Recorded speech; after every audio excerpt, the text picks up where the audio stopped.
તો સમગ્ર રાજ્યની સાથે ભાવનગર જિલ્લામાં પણ લોકરક્ષક ભરતી માટેની લેખિત પરીક્ષાનું આયોજન કરવામાં આવ્યું છે અને આ પરીક્ષા માટે જિલ્લામાં કુલ 38 કેન્દ્રો ઉપર 399 બ્લોકમાં વ્યવસ્થા ગોઠવવામાં આવી છે, જેમાં કુલ 11,850 ઉમેદવારો પરીક્ષા આપશે। ત્યારે પરીક્ષા દરમિયાન કાયદો અને વ્યવસ્થા જળવાઈ રહે તે સુનિશ્ચિત કરવા માટે જિલ્લા અધિક કલેક્ટર દ્વારા એક જાહેરનામું બહાર પાડવામાં આવ્યું છે। તેમજ પોલીસ તંત્ર દ્વારા તમામ પરીક્ષા કેન્દ્રો ઉપર ચુસ્ત પોલીસ બંદોબસ્ત સહિતની સુરક્ષા વ્યવસ્થા ગોઠવવામાં આવી છે।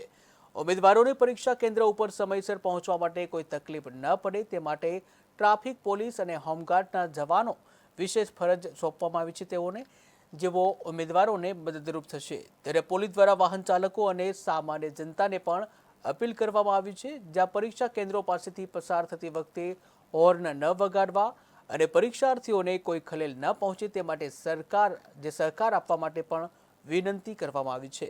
આ ઉપરાંત ઉમેદવારોને પરીક્ષા કેન્દ્ર ઉપર પહોંચવા સહિતની કોઈ પણ પ્રકારની મદદ માટે લોકોને સહકાર આપવા પોલીસ દ્વારા અનુરોધ કરવામાં આવ્યો છે। ત્યારે આ પરીક્ષા સુચારુ રૂપે સંપન્ન થાય તે માટે વહીવટી તંત્ર અને પોલીસ વિભાગ દ્વારા પણ તમામ તૈયારીઓ પૂર્ણ કરવામાં આવી છે। તારીખ 15 જૂન 2025 ના રોજ સમગ્ર ગુજરાત રાજ્યમાં અલગ અલગ જગ્યાએ લોકરક્ષક કોન્સ્ટેબલ માટેની રિટન એક્ઝામ થનારી છે। એમાંના ભાગરૂપે ભાવનગર શહેર ખાતે પણ તેના કુલ 38 સેન્ટર ખાતે પરીક્ષા લેવામાં આવનારી છે। આ પરીક્ષાનો સમય સવારે 9:30 વાગ્યાથી બપોરના 12:30 વાગ્યા સુધીનો રહેનાર છે। 38 જગ્યા ઉપર કુલ 395 જેટલા ક્લાસરૂમમાં થઈ 11,850 કેન્ડિડેટ પરીક્ષા આપનાર છે।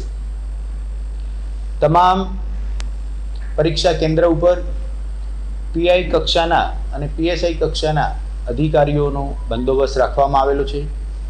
કુલ બંદોબસ્તમાં 3 ડેપ્યુટી એસપી રેન્ક અધિકારી, 44 જેટલા પોલીસ ઇન્સ્પેક્ટર, પોલીસ સબ ઇન્સ્પેક્ટરનો બંદોબસ્ત રાખવામાં આવેલો છે। 190 જેટલા કોન્સ્ટેબ્યુલરી સ્ટાફનો દરેક સેન્ટર ઉપર થઈ બંદોબસ્ત ડિપ્લોયમેન્ટ કરવામાં આવેલો છે।